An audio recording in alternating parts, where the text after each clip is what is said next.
But from a temporary construction point of view, it made a lot more sense even for the developer to be able to proceed to have that temporary access for construction purposes. Thank you. Just before I go to Councillor Sonnenberg, can I have a show of hands that'll allow Mr.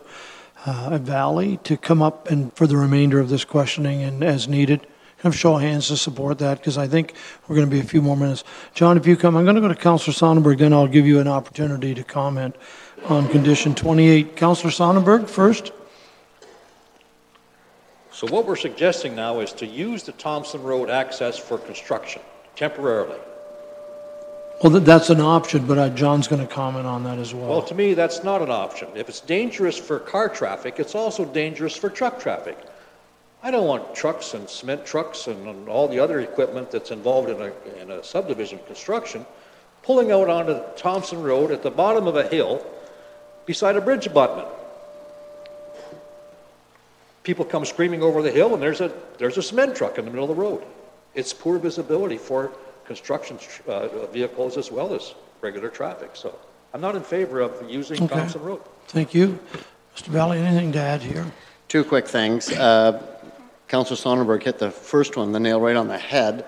We've got a traffic report in front of us that says this isn't safe to do this, but yet we're going to tell our contractors that's what they have to do. The first guy gets hit. I don't like the ideas of where that's going to go. The second one is, Lee has said that the concern and the reason for this is because of, basically what I'm hearing, construction staging on Charles Street. We would vision that the same contractor would be doing that Charles Street upgrade that would be doing the servicing in the subdivision, and therefore the coordination is not between multiple contractors, but in fact all contained within one. So perhaps what this should say is that we have to provide a construction sequencing plan to the satisfaction of the county to show them how we're going to stage the construction on Charles Street and the interior of the subdivision so that everything works, and that if we can't get to that satisfaction, then out to Thompson Road I guess we have to go. But I'd like to think that we could work a plan that would satisfy those issues of construction staging and timing and deliveries and all that, that would work for the developer, that would avoid the cost of building a road through the stormwater pond that we're later going to throw away, and would address the construction scheduling things that Lee's been talking about. So I think maybe that's a better way, is let us develop a plan as a condition of draft plan approval for construction staging on Charles Street and coordinating with the subdivision. Lee, I hate to put you on the spot. Would you be in agreement of a construction sequencing or plan or not? Through the mayor to council, I think that we could support it depending on how the wording was put forward for that. So maybe while you're discussing other more planning conditions, I can see if I can put some wording together that I think might address that. I'm going to move along then and let you think for a moment. Condition 29, Mr. Valley, I'm certainly going to listen to our planners, but this is basically a 50-50 cost sharing of reconstruction of Charles, correct? Thank you. Matt and Pam, thoughts on 50-50 sharing, condition 29? Of road reconstruction outside of this development. Through you, Mr. Mayor, the next few conditions, so condition 29, 31, and really 35, even though it's within the realm of planning, I think we would defer those three questions to public. So don't ask you anymore. I get it. Okay. 29, Lee, thoughts on 50-50 on the road reconstruction outside of the... Certainly, with respect to condition 29, as we had previously articulated, they were going to need to do some water and wastewater upgrades to Charles Street, which will do that. Given that work is going to take place, we recommended that Charles Street be upgraded at the same time because it's significantly less costly to do that. We proposed a cost-sharing agreement. We fully supported the developer that it should not be at 100% of their costs. Given that the design and some of the other stuff hasn't been completed at the draft plan approval stage, we were not comfortable with recommending an actual specific percentage, because it could in fact be, at the end of the day, something more like 60 or 40, 60 for the municipality and 40 for the developer. The way we believe that we had drafted the condition, the intention was that we would sit down after all of the design work is done to figure out who would be responsible for what costs, and then draft that agreement. I would suggest that the original wording be left in place, because it does propose cost sharing. At the same time, there's nothing that holds either party accountable with that draft plan condition. And should we not reach an agreement that the developer thinks is fair, they would be in a position to be able to come back to council. So are you suggesting bullet 3 just remove the 50-50? I'm suggesting that condition 29 stay as is brought forward in the planning report.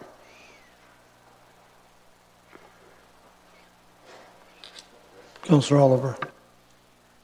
Mr. Mayor, the only problem I have with that is as Mr. Valley pointed out to us, the existing plan they have, which was approved by the county, and then for other reasons hasn't been able to proceed, only required them to upgrade Charles to the edge of their development, not all the way to Washington Street. And yet if we leave the wording as it is in our draft items, they would be required to upgrade all the way to Washington. So why are we changing that now in this new draft plan? Through the mayor to council, why are we changing it? The development has changed. I believe there was 18 lots historically, and now there's 115. But it's a significant number, and as a result of that, they now have to excavate Charles Street to upgrade the water and the wastewater. I So stand that to be corrected. Then the original one was only for the 18. That wasn't the first phase of a larger one. That was only for 18, or was it a larger development that they were only given approval to proceed with 18? My understanding, looking at the nodding I'm getting from planning, is that they were only given approval for 18 lots. All right. So, Councillor Oliver, while I have you there, could we not just, on the bullet 3 there, say that propose the condition to include a cost sharing to be negotiated? Because as our GM has just told us, it could be 60-40. You want to be fair with this. I'd like to be reasonable. The condition that's put forward by staff for this was that the county will negotiate with the owner cost sharing for the water and the wastewater infrastructure costs in excess of what needs to be done by the development. Perhaps if we leave that one with me when they get to the planning, I can do some other wording. The intention is that the road needs to be reconstructed all the way to Washington Street, and there should be cost sharing involved with respect to all the way to Washington Street. The word I was missing in the original was negotiate. Yes. Can I, Councillor Black? Oh, go ahead. Because that is different than That's the different. original Yes, one, it so is. That explains it. I'm going to go ahead, Councillor Black. I don't mean to rush this. I'm then going to look to see. Yeah, that wording it seems suitable to me. But just the question is, where does Charles Street sit in our roads needs study? Through the mayor to council, it is significantly down there from a roads point of view, but it is getting closer through a water and wastewater point of view. Whereabouts is it scheduled? It's outside of the 10-year forecast at this point. Okay, but what will drive that from a road reconstruction point of view is the water and the wastewater, which is why this is coming forward as a requirement now, because they already have to upgrade those. We need to pay for some of those costs associated with it, as well as some of the road costs. There's a lot of things that have changed since the original draft plan approval. I'm going to ask in a second those that would support the original wording, and that is to negotiate the cost sharing of upgrades of Charles Street outside of the subdivision boundary. Could I have a show of hands to support that, please? Okay, well, let's move on then. That's 29. Planning doesn't want to talk about 31. The suggestion is to delete the condition that the developer pay for the cost of connection to existing sidewalk network, which is obviously exterior. Councillor Black? 29 takes care of that. Was it not? I guess that would depend. I could delete the proposed wording that I'll work on once we get to some of the more planning ones. I would suggest that the sidewalk should be included with the reconstruction of Charles Street. There is a public school. That entire 115 homes would be within walking distance and not eligible for busing. I do believe that a sidewalk is most definitely required through that area. We could combine condition 29 and 31 without, hopefully it wouldn't cause planning too much grief to renumber all their conditions, So but I think we could include 31 and 29? And include that sidewalk. in Anybody that on council reconstruction. concerned about including the condition 31 in with 29? It's reconstruction for the most part of Charles. Show of hands that agree to that. Okay. So 31, condition 35, removal of the H on zoning and sewage plant. A revision to the wording of the removal of the H zone here to say the upgrades to the Waterford wastewater treatment facility are under construction. Lee, do you want to comment on that? Got any thoughts? I have no objections to the wording that No Mr. objections, Valley's council? proposed. Favor? Thank you. Okay, now we'll go to 39. And we have a source water protection notice to the, Mr. Valley suggested that in the southwest corner, there's about 4 lots there, really, that only need to be subject to the source water protection notice to the purchaser. Matt, what are your thoughts there? Planning has no objection to No objection? revising the wording to be specific to lots 93 through 96. Thank you, sir. Council? Show of hands to support that. Thank you very much. Condition 49. Mr. Valley says 60 days for the start of construction upon approvals be reduced to 10, and that's the turnaround time to get construction started. Correct, Mr. Valley? Okay, 60 days to 10. I'm not going to talk to Public Works about this. I'm going to talk to you, Matt, so you're not going to refer this over here, okay? Go ahead. Yeah, through you, Mr. Mayor. Respectfully, 10 days may not be enough time for us. Do you have a day somewhere between 10 and 60 for us to think about? Sure, yeah. We've had a discussion about this. 21 days is something we feel comfortable with. 21 is closer to 10 than 60 in my book. Comments from council. Those in favor of changing 60 to 21. That too is carried. Now we got to go back because Lee has done some serious thinking here. And this, I believe, was the construction access. We're still on condition 28. Any thoughts or? What I'm suggesting, and that further the owner shall agree to develop and provide a construction staging plan to the satisfaction of the county. Construction phasing plan. Staging? To provide a construction staging plan to the satisfaction of the county. Oh, I'm sorry, we're on, back up on 23. I was working on 28. That's the one I meant. Yes. So you, on 28, that's what I thought. And then I thought, wait a minute, I was thinking of that pre-servicing. So how does that, what you're saying, the staging, refer to the access from Thompson? You're just saying eliminate? What the construction staging plan will show us how it can work so that we won't have the conflicts that staff were concerned about having. And because of the way it's worded, if they're unable to come up with one, we still have the ability to use Thompson Road, but they're not being forced to use Thompson Road by the way this is worded. Okay, so tell me one last time the wording you would like for condition 28. Construction. And further, that the owner shall agree to develop and provide a construction staging plan to the satisfaction of the county. Comments from council members? So we don't know exactly what will happen, but it'll be something we can both live with. Is that fair? Can I have a show of hands then that support this? And it may not be perfect for them, it may not be perfect for us, but if we can both live with it. Okay, the clerk, I think, has got those. Okay, he's working on the wording, but I'm not going to go back through those. The motion is for approval from staff on this, from planning staff, and it certainly would be the motion subject to these, I'm going to call them amendments or changes to the conditions. I will need a mover and seconder to proceed. Councillor Geisens has moved and Councillor Sonnenberg has seconded.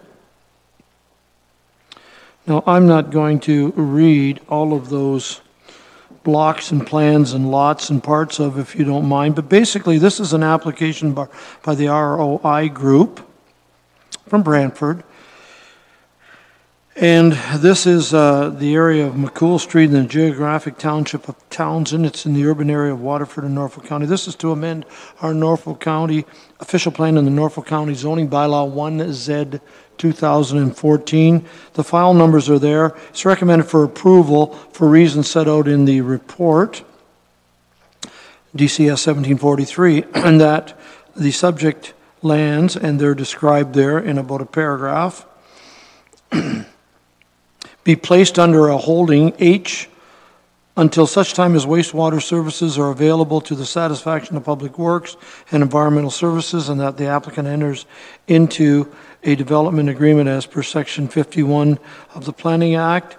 And this will include the amendments that we just went through, the 8 conditions and the decision on that, and that the conditions of for the draft plan of subdivision of Cedar Park 2 contained herein as Appendix A be approved. Any discussion at all on this? I know we've had lots. Those in favor? That's carried.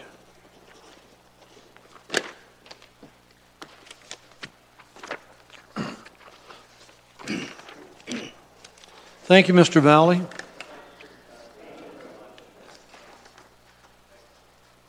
I want to deal with the relative to bylaws from this public meeting, so I'll go back to bylaws. I'll need a mover and seconder. Councillor Black has moved. Councillor Oliver has seconded. That bylaws 8 OP 2017 and 26 Z2017 be approved, signed by the mayor and clerk, and affixed with the corporate seal. Discussion. These are the two that just relate to the development. Those in favor? Carried.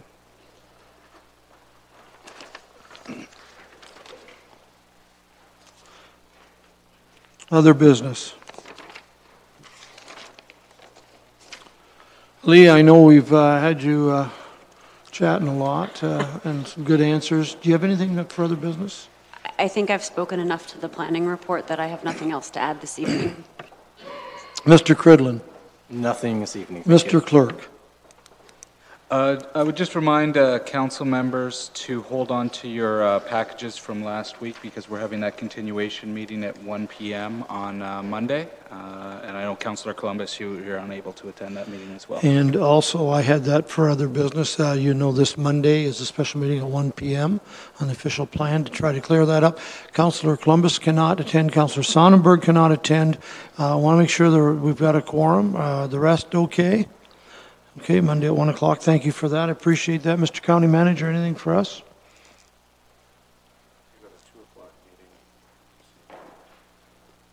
I'm sorry?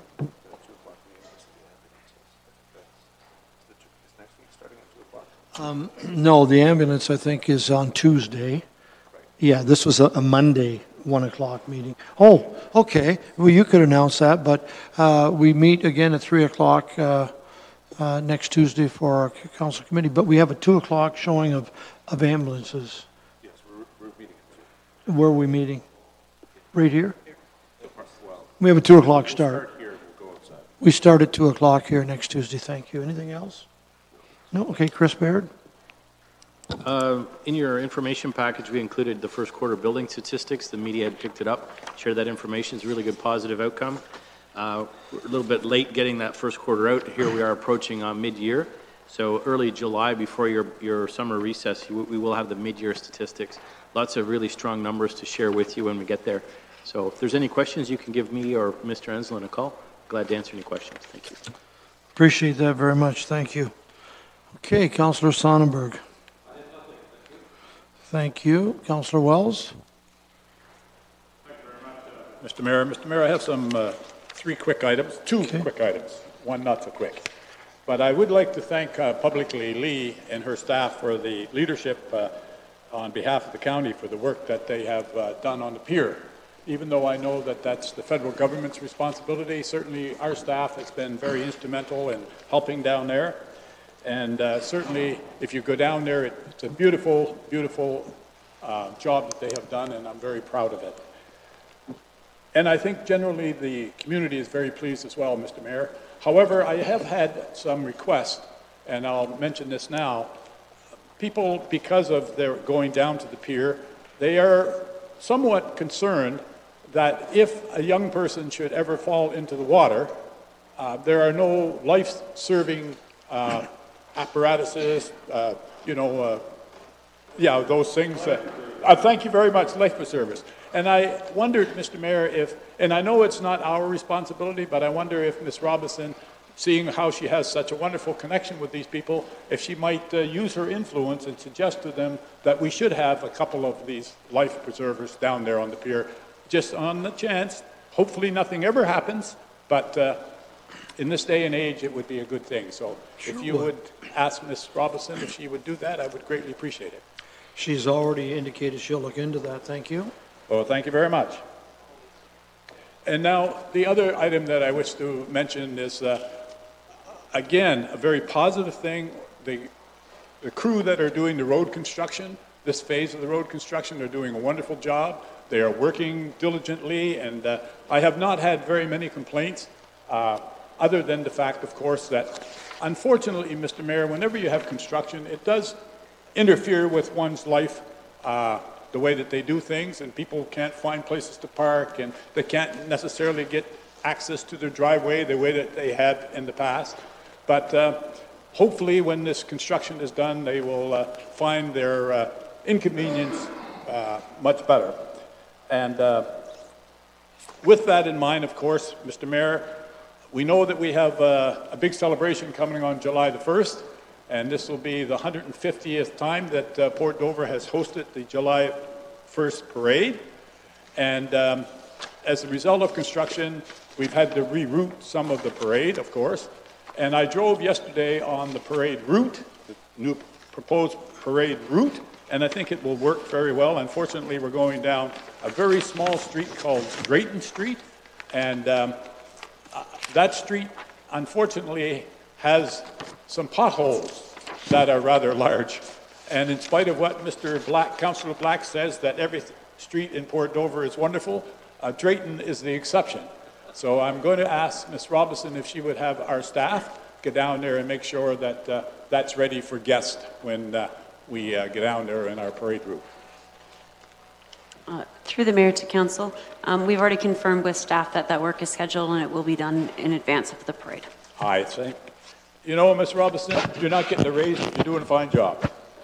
And my last item, Mr. Mayor, I was going to address this at last week's council, but unfortunately you talked so long that we went over the time limit. So, and it deals with a memo that we got from AMO, and I noticed that we have another one in this week's package. And it says to us that this is not new to us. Across Ontario, municipal costs are growing, and municipal revenues just can't keep up. And I think we all face that. And it's nice of AMO to let us know that. Some municipalities can't fund local roads and bridges. I think we might be in that category. Others can't fund transit or emergency services. Growing communities need millions to support water and wastewater infrastructure. Municipal governments need billions to maintain safe social housing needs.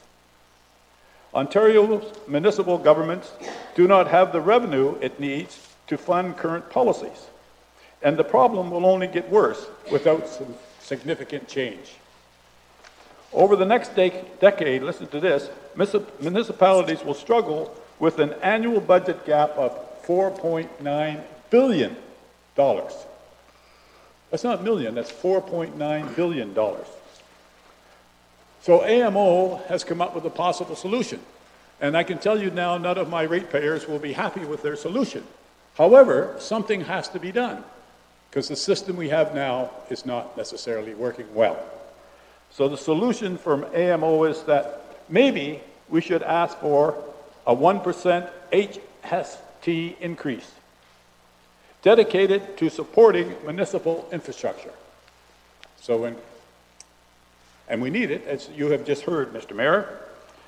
It sounds terrible, but remember, this is the problem that we have. Local governments only collect 9 cents out of every dollar, every tax dollar. We get 9 cents. The province, they get 36 cents. And the feds get 54 or 45 cents out of every dollar.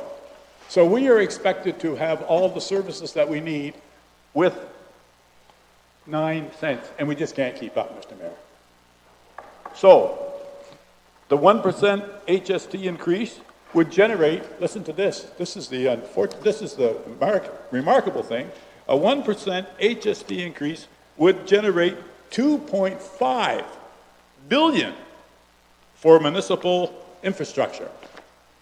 And our share, they just took a random, might be somewhere in the vicinity of $13 million. So if we increase the HST by 1%, we would end up with $13 million. Imagine what we could do with $13 million for the infrastructure that we so badly need to replace. As Councillor, we might even get some new roads in Simcoe, and that would make Councillor Black very happy.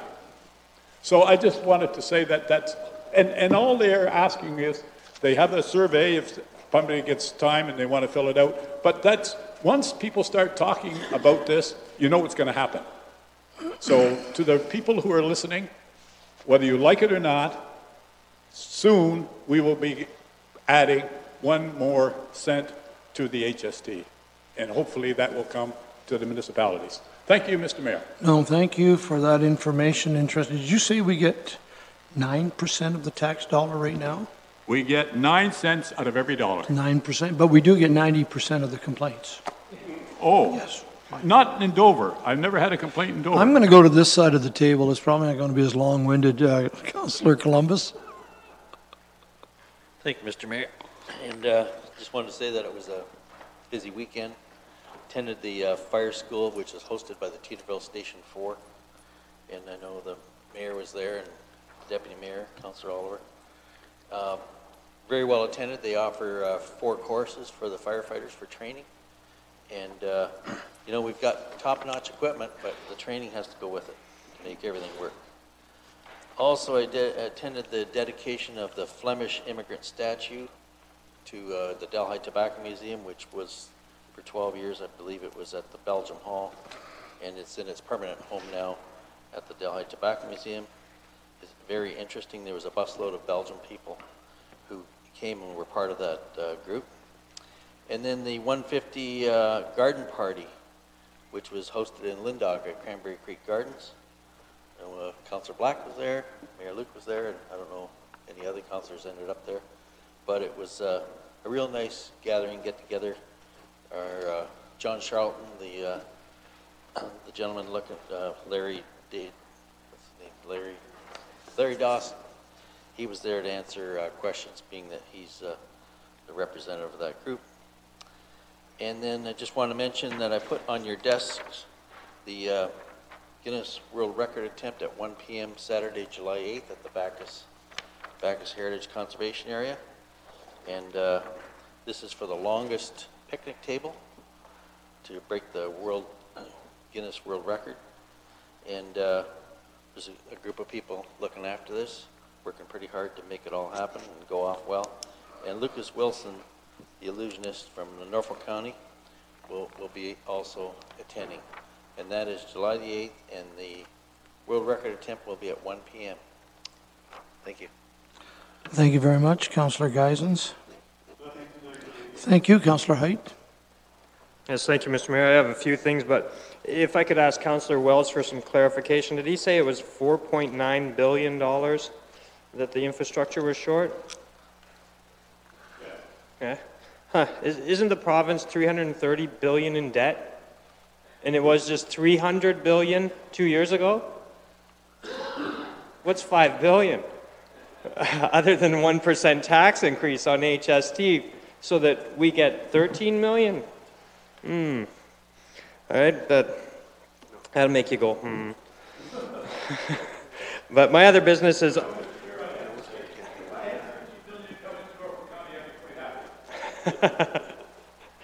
Or the province could just ante up the $5 billion, considering we're getting the debt. But the action item list wasn't in our agenda today. And chickens, Mr. Baird. I'm being asked about chickens. Every breakfast, people are missing their farm fresh eggs.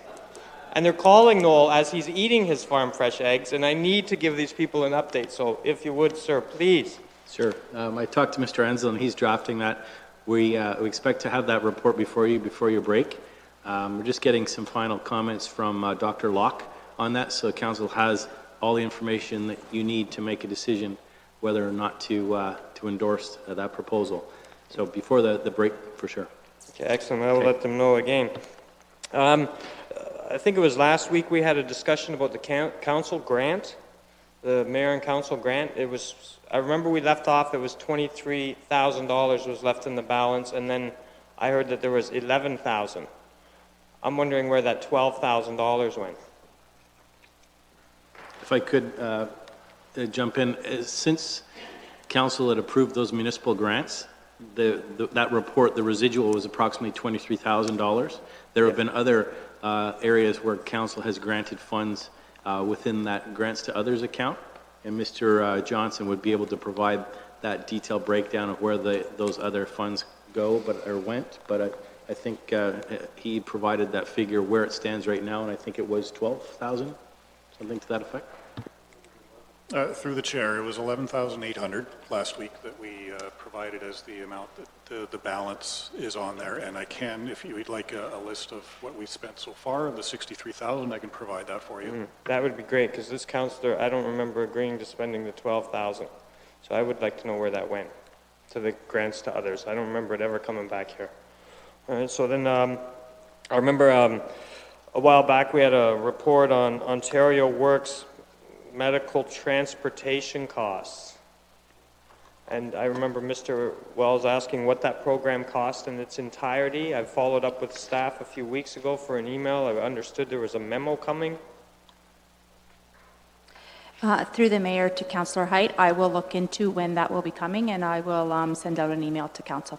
Appreciate that. Thank you. That's everything tonight. Appreciate that. Thank you, Councillor Oliver. Thank you, Mr. Mayor. I just have two items. First of all, this past Sunday morning, the Turkey Point Property Owners Association held its annual meeting, and I was asked to attend, as was the mayor, and thank you, Mr. Mayor, for being there. We were grilled on a few items, but nothing that staff hadn't given us some backing on, so that was good. It was a good big turnout, probably close to 50 people, I think, in total. I'd say 50, yeah, pretty close. So thank you for that. The other item, Mr. Mayor, I wanted to speak about, and Mr. Cridlin I'll be directing it to him. In page 24 and 25 of our information package is the update on the recreation feasibility study. I have two questions, I guess, or a question and a comment.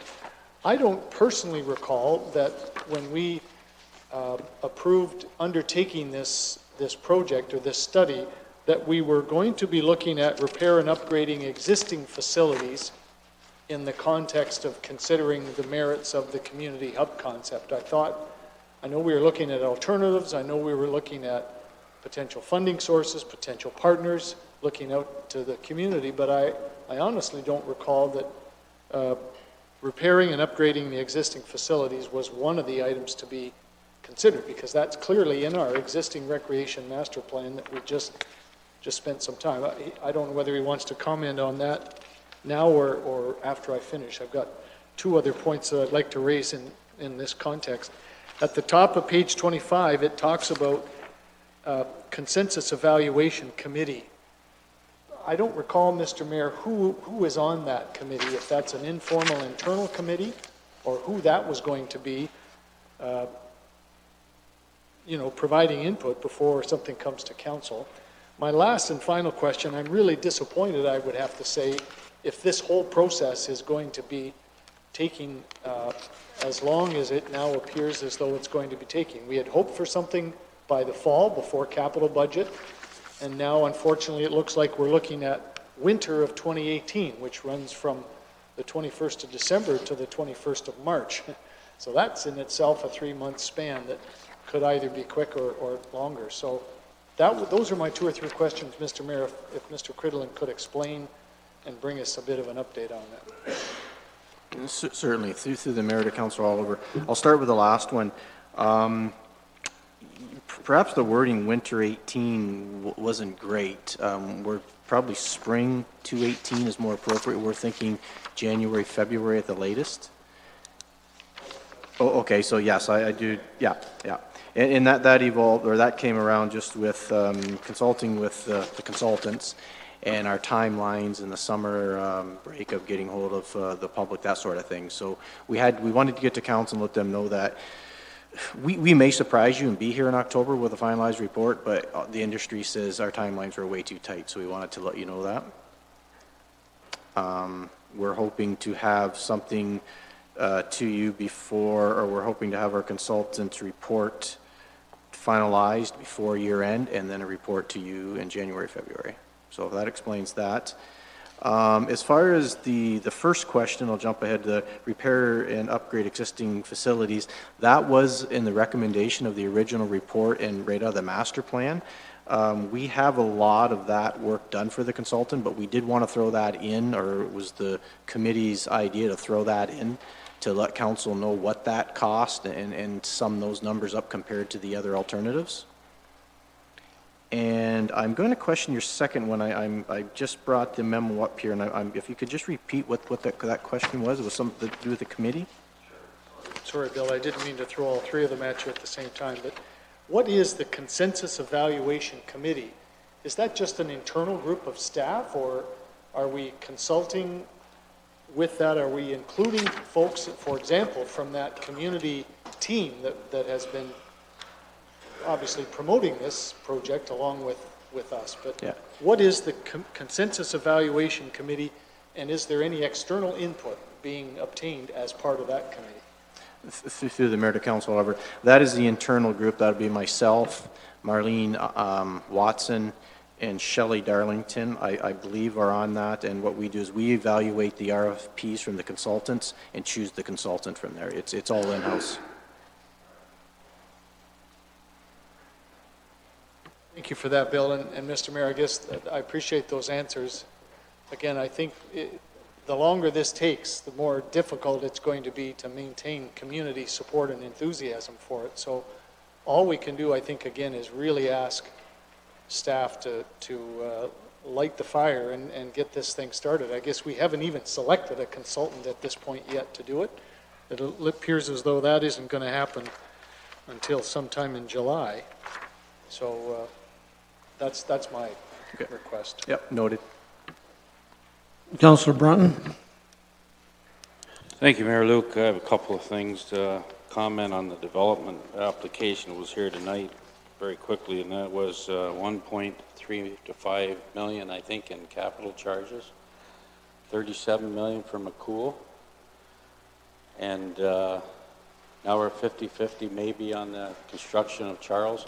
It makes you wonder why these guys hang around sometimes when you add all the costs up. Just a comment. On the same token, I wanted to ask Mr. Cridlin, I thought this group or council, we asked for the engineer to come in here and speak to us regarding Talbot Gardens. Did we not make a motion to that effect? I don't believe we did. My memory's not always the best, but I know that we're expecting, Bill, do you want to comment? You're expecting, you've reported back when the consultant came? Through the Mayor to Councillor Brent, yeah, that report will be here on the 20th, next Tuesday. Okay. And yeah, we didn't have it recorded as a motion for the, to have the engineer speak. We met with him as staff, and got a plan, and it's coming in report next Tuesday. Well, I thought he was either coming to meet with us or we were going to meet him at Talbot Gardens. He talked about that. There was that discussion we were going to. If I may, all I know was I was aware that the consultant came on a Friday morning and went through, and from that meeting and that tour, our staff was bringing back, and it is next Tuesday, the 20th, some recommendations on cost to repair temporary repairs, et cetera. Correct, Bill? That's all I recall. That's correct. Okay.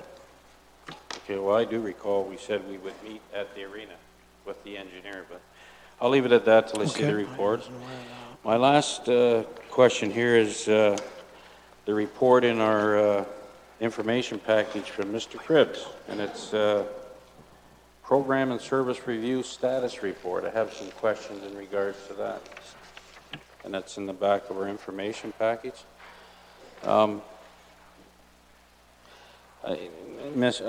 sure you could make some comments on it, but it's a few things I highlighted, and I may ask a question as I go through it very quickly, but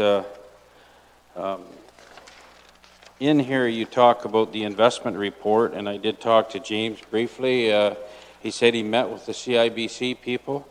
I've said for some time now, I think there are better returns out there if we look at it, and I hope you'll be forthcoming with something to discuss that with council in the future. You will do that?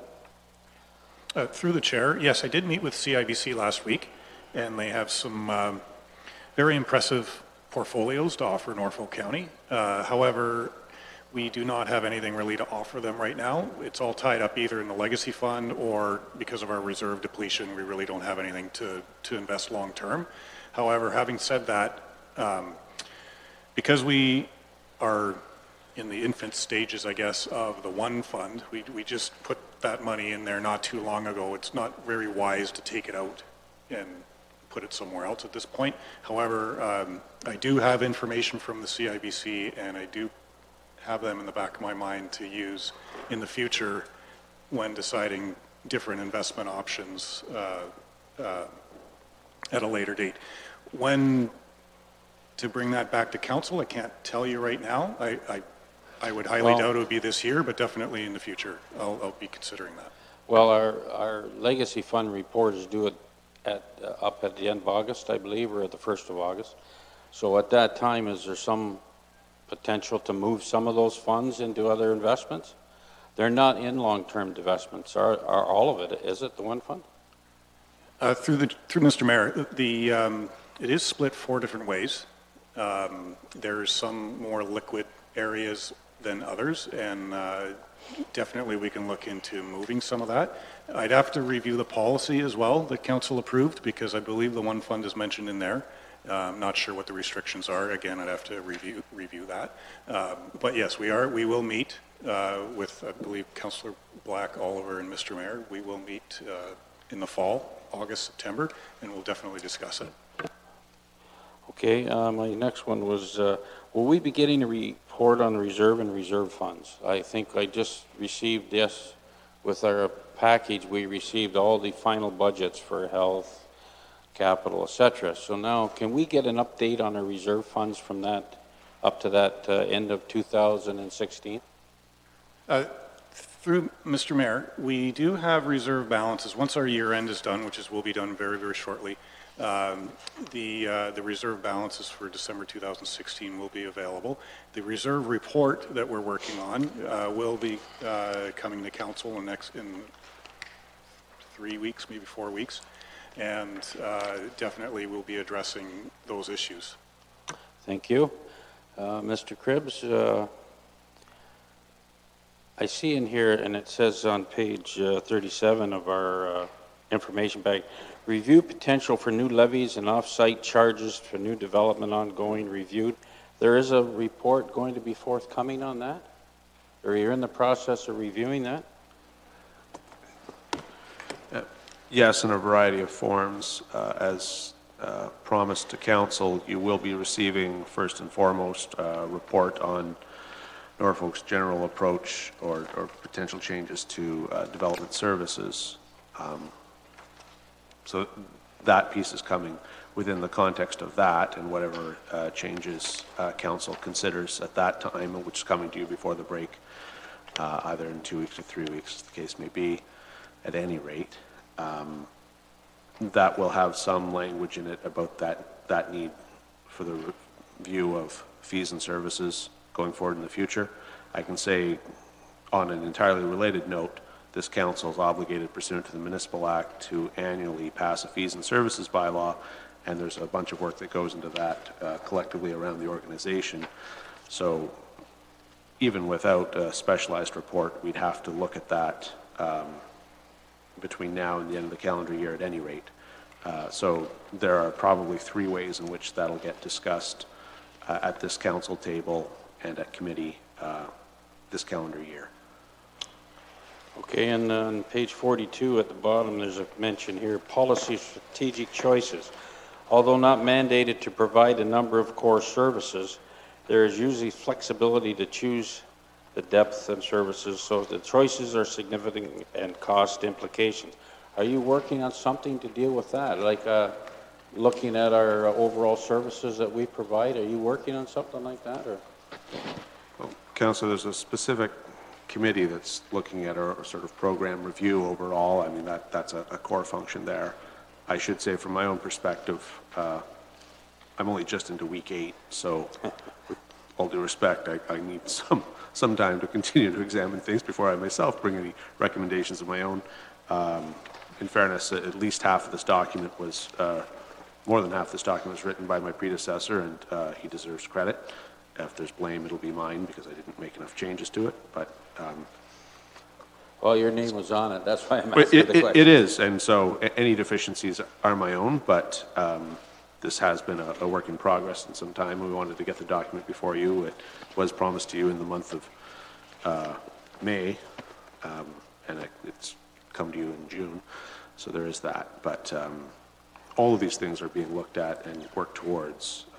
I can't give a more specific answer on review of services, but we do ongoing look at all of our operations. No, I don't believe I've ever seen any report come forward, that's all. So if we are working on it, it'd be nice to see what you're working at. Anyways, onward. Page 37, very quickly, my last comment. And I found this a little bit, I guess, more to reality, and it says right at the bottom, the county's economic growth prospects are limited compared to those of their peers and reflect its weakening demographic profile. You read on to that, and it sure is not encouraging, but at the same token, I guess, Mr. Baird, you say things are going good in the building industry, so very interesting. Thank you. Councillor Height, on one of these topics? Yes, on a few of them, Mr. Mayor. I believe in the action item list we were supposed to have a reserve fund report coming to council that has been delayed, and now I'm going to hear it's going to be delayed again, and the one that we might get only has year-end statements for 2016. Through you, Mr. Mayor, no. The reserve report, it reminds me of when I was a child and my dad brought his car over to the mechanic to do some Bondo work on the rust. And the mechanic started drilling, grinding away at the rust, and it just wouldn't stop. It just kept going and going and going. That's what this reserve report is like. As I dig into it more and more and more, for instance, I found out the other day that the bylaw is from 2008. That's not acceptable. So the reserve report was promised in June. We are still striving for June, if not the first week of July. We do want to define the reserves and what we can use them for, and we have over 30 reserves. We also want to have a funding policy, which will come subsequent to the report, which we're also working on. And there's other aspects of the reserve report as well.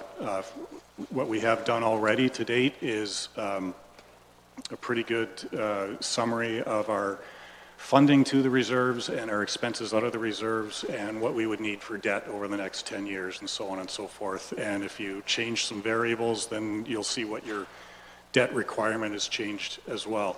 So we are working on it diligently. It's actually our #1 priority this month to get it done. We also have the gapping report coming, and it's been deferred, but we just did the capital status report, and there's some others on the go as well. So I can assure council that reserve report is our #1 priority, and we will get it done the best we can with the amount of information we can get. Thank you for that, Mr. Treasurer. It reminds me of being a child as well, when I couldn't program computers, because today you can punch in a computer and it should give you the information automatically. That's how it works at my house now. And I hope Norfolk County gets its house in order that way. So the Legacy Fund report, when that report comes in, how many times has the Legacy Fund Committee met? I think it's 2 or 3. Per year? I believe it's 3 now, but no, usually it's... Right. So once a year? Once to twice, yes. And how long would those meetings?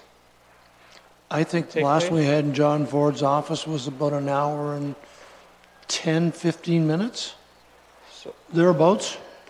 And when did you, Mr. Treasurer, say that report will be coming? The Legacy Fund report, will it not come to council or will it go to the committee? Because where I'm going with this is, if it takes 1 hour, you meet once a year, you shouldn't have a committee. It should come to this council as a whole. That's how I feel, and I will put that motion forward when the time comes that this council deals with that Legacy Fund. There's no point in having an entire committee for 1 hour meeting per year to discuss the Legacy Fund, which this county council is in charge of. Yeah, and I will comment on that and say that the committee was set up by council. And so therefore, when the results come in, at the end of August, we meet after they came in. Last year they were delayed. As you know, I wrote the letter, got the explanation. They were late. We were told that would not happen again. So if we meet in September after it, from that came 3 recommendations to this council, which council approved. I don't know what else the committee would do. I would think we would do the same thing, in all due respect, the same thing at council if it came. We made suggestions of putting the 2 million into reserves, an extra 250,000 I think we went towards roads. That was council decision, and the other 500,000 we put towards the hospital. So I'm one of these characters that believes when you have a meeting to make recommendations to council, whether it takes you 1 hour to do or it takes you 1 day, you do the job and that's it. I don't know what else the committee really can do outside of that. That's just my response, in my opinion. So you're certainly entitled to bring forward a motion to deal with it differently. I have no objection to that. Yeah, my opinion, Mr. Mayor, is all the council should be looking at that, and I'll leave it at that until then. And that's fine, but we are only acting as a committee on the direction of the previous council's direction. So if you want that changed, it's certainly in order to bring that forward. Thank you. Councillor Black? Thank you, Mayor Luke. Just in response to Councillor Wells, I think all of us and all municipal politicians across Ontario received this memo from AMO, and we're asked to fill out a brief survey, and I sent mine in. I'm hoping that everyone else sent theirs in with their comments as well. So they're surveying all the politicians on their feelings about this 1%. So, and $13 million really isn't a lot when you consider that it costs $10 million to do all of Main Street in Port Dover. So it really doesn't go too far. But we do need some funds, and it's broken and needs to be fixed. Just to bring your attention to the fact that downtown Simcoe now has all their 150 banners up, and they're looking pretty good. The patios are out and being well utilized. I encourage people to use them. Makes the downtown look more active. And also like to respond to an email received from Councillor Wells, an invitation to to go visit the Board of Trade, and unfortunately, I'm not able to attend, but I think it's a good idea. And I thought that maybe it could be extended to all of our downtowns, and it got me thinking that we do have annual agricultural tours, a bus tour. You know, we have health and safety tours. We have the amazing tour, whatever it's called. And we have all kinds of different, you know, winery tours. We have lots of tours, so why not have a tour for our downtowns? And I ran it by Mr. Baird, and he thought maybe it was not a bad idea for council to consider, to see if they were interested in doing something like that. And that way, we could address all of our downtowns and meet, maybe have staff put a bit of a program together, meet with some of the key people from each downtown, bring them on board the bus, and then as we go, we could do just a drive-through, or if the individual representative from each downtown wants to stop, talk about some issues or show us something, then they would have that opportunity, and in the end, staff could do some sort of a report back to us. And I think it might fill the gap between, you know, SCORE and what they're trying to achieve. I'm not going to berate them. It's unfortunate that they haven't been here with a report, but we could invite them on board as well. And maybe they would open up a little bit if we were on the bus as a more friendly group. So I'm asking this council if they might be interested in something like that, and if they were, maybe a show of hands could show of support and have staff figure something out. So, Mr. Mayor, making a request, I guess, to ask if that sort of direction would be in order, and ask council if they would be interested in that. I'll leave that to council to say what. Could you ask for a show of hands, or can I ask if there's interest through a show of hands? Sure. Well, all right. Yeah. Well, I would ask if there. Yeah, a show of hands. That would be interesting. If there's interest in this type of a tour, and to direct Mr. Baird. So, I'm interested. I don't know. Not everybody is. Yes. But I would just note that since you're arranging a meeting as council and you're going to be touring around and looking at facilities, you would be advancing the business of the municipality. So you also need to allow the media to attend, and we need to do an agenda, and somebody from clerks needs to attend. So I'd be happy to coordinate with Mr. Baird. Yeah, I'll have to leave that to staff, and I don't have any problem with the press coming. We're not hiding anything. So. Okay, thank you. Anything else? No, that's it. Thanks. I have three quick items, and then it'll be time to depart. First of all, I want to talk about sidewalks again, and I don't want to talk about them, but Councillor Black certainly is aware, and I don't know if Councillor Brunton's aware of some concerns raised about the sidewalk going up on the east side of Donnelly from Victoria down to where it comes out of the Satia development subdivision at the south end by Hydro 1. And certainly, Lee, I've talked to you, and I appreciate your input in that. One of the biggest concerns I got from my discussions was the timing of the notice. I understand, Lee, that we did deliver notices last Thursday to the property owners concerning the sidewalk, and the feedback I got today from that was, why would we not give at least a week or two notice so that it was sort of, I don't know when the work started, I assume Friday, but it seemed like a very short notice. Here's the notice, and the work started the next day. Do you want to comment on that, or should, I was asked, do we not have a policy, a little bit of a courtesy, a heads up rather than the day before? And I said, I will ask. Lee, please. Through the mayor to council, there was a little bit of confusion, or not, I shouldn't say confusion, scheduling difficulties that occurred with respect to that. So the intention was that that the residents or the property owners in the area of Donnelly were going to be given a week notice. So the contractor experienced some last-minute schedule changes and was able to get in there faster, and that's what happened. It is usually our procedure to give the residents or the property owners in the area a week notice. There was something that happened last minute, and that's why they received less than a week's notice in this case. Thank you. doesn't always work out the way we like, so we have to do what we do. The second thing I wanted to talk about was I had an inquiry today about the laneway closure in Port Dover at the north end, the one, Lee, that went from Greenock north to Alpha Street, and that it was